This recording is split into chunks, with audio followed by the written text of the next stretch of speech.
यात्रा के माध्यम से अब प्रवेश करते हैं वाल्मीकि रामायण के किष्किंधा कांड में।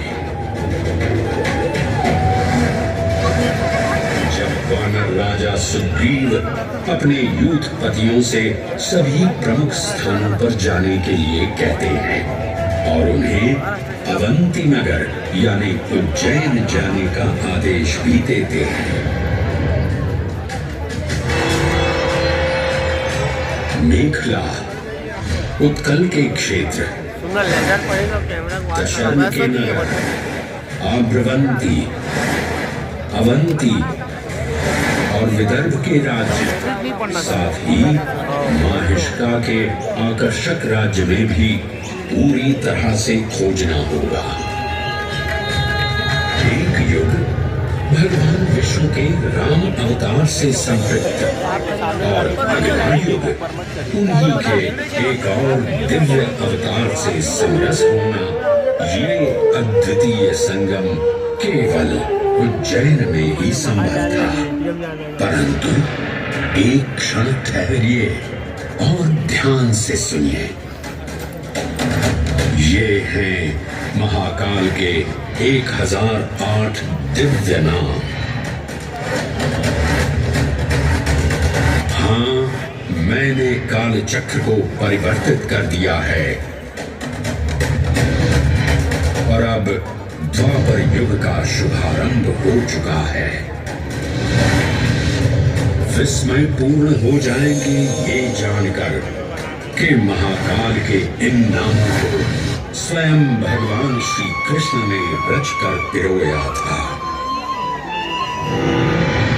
महाकाल सहस्र नामावली की ये अद्भुत रचना उस समय की है जब योगेश्वर कृष्ण, उनके मित्र सुदामा और शेषावतार बलराम ने अवंती नगरी में स्थित सांदीपनी ऋषि के आश्रम में वेदांत दर्शन और शस्त्र विद्या की शिक्षा ग्रहण की थी।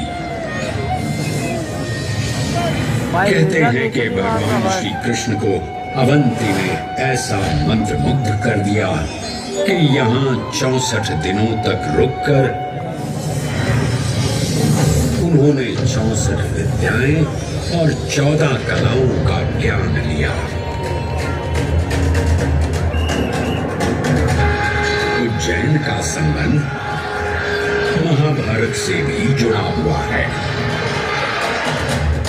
इस महान महाकाव्य के वन पर्व में उल्लेख किया गया है कि महाकालेश्वर मंदिर में स्थित कोटि तीर्थ जल का स्पर्श मात्र करने से अश्वमेध यज्ञ के समान फल प्राप्त होता था। सम्राटों और नरेशों ने उज्जैन की सेवा की। उनमें से प्रमुख मालवागण और फिर गुप्त वंश ने यहाँ राज कर इसके वैभव में वृद्धि की। उज्जैन ने अपने भव्य तेज से जहाँ महात्माओं और शासकों को आकर्षित किया, वहीं इस नगर पर आतताइयों की दृष्टि भी पड़ी।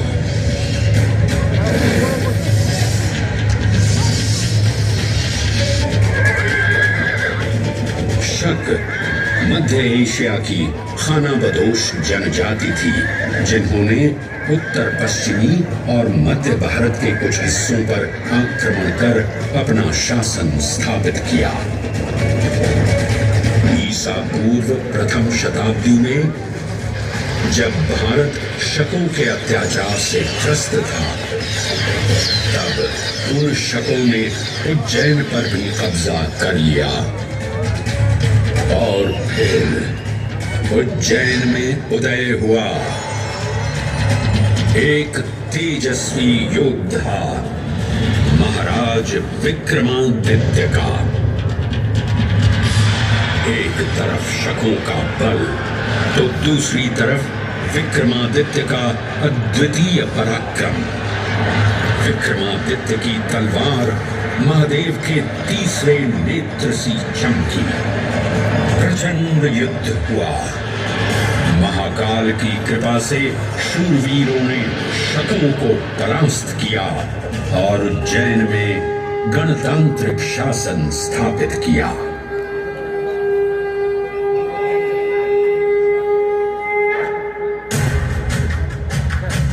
इन्हीं महाबली विक्रमादित्य की राज्यसभा महाकाल मंदिर में ही प्रतिष्ठापित थी।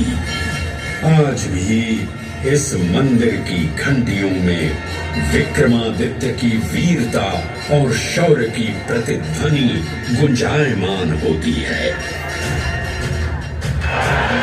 राजा विक्रमादित्य और शकों के मध्य हुए युद्ध ने उज्जैन को काल चक्र से अभिन्न रूप से जोड़ दिया, क्योंकि जिस दिन उनको विजय प्राप्त हुई उस गौरवशाली उपलब्धि के सम्मान में एक नवीन पंचांग का शुभारंभ किया गया, विक्रम संवत पंचांग।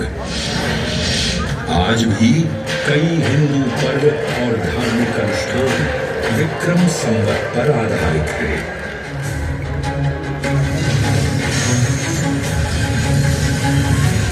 पृथ्वी की भौगोलिक कर्क रेखा इस पावन उज्जैन भूमि से होकर गुजरती है। लगभग 300 वर्ष पूर्व उज्जैन विश्व समय का प्रमुख संदर्भ बिंदु था। यही कारण है कि उज्जैन की वेदशाला में वराहमिहिर, आदित्यदास, ब्रह्मगुप्त, आर्यभट्ट और भास्कराचार्य जैसे महान विद्वान अनुसंधान और अध्ययन में तल्लीन रहते थे। खगोल शास्त्र का केंद्र, महाकालेश्वर का आवास, जगद्गुरु कृष्ण की विक्रमादित्य का राज, जयति जय उज्जैनी, वैभवशालिनी नगरी उज्जैन।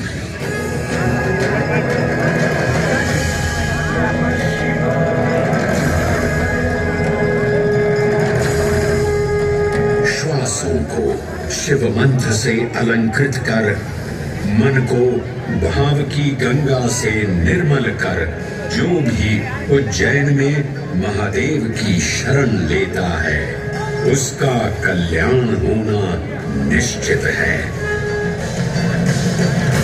आज सुनी सबने गाथा महाकाल की, दर्शन जिनके दुर्लभ हैं नमन बसा। ये समस्त संसार कभी नहीं देखा होगा धरती पर ऐसा चमत्कार।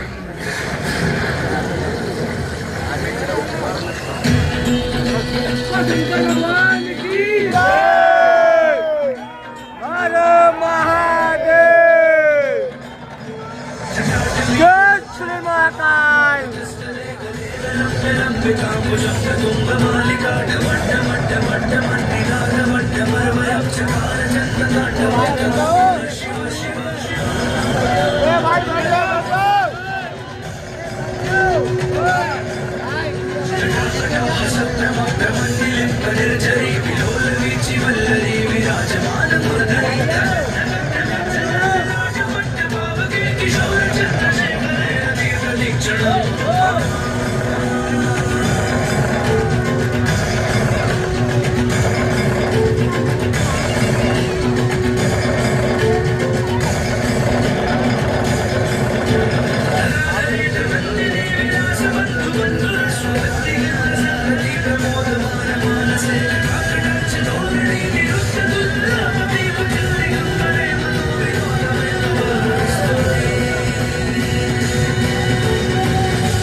कर दिया यार बंदे ने।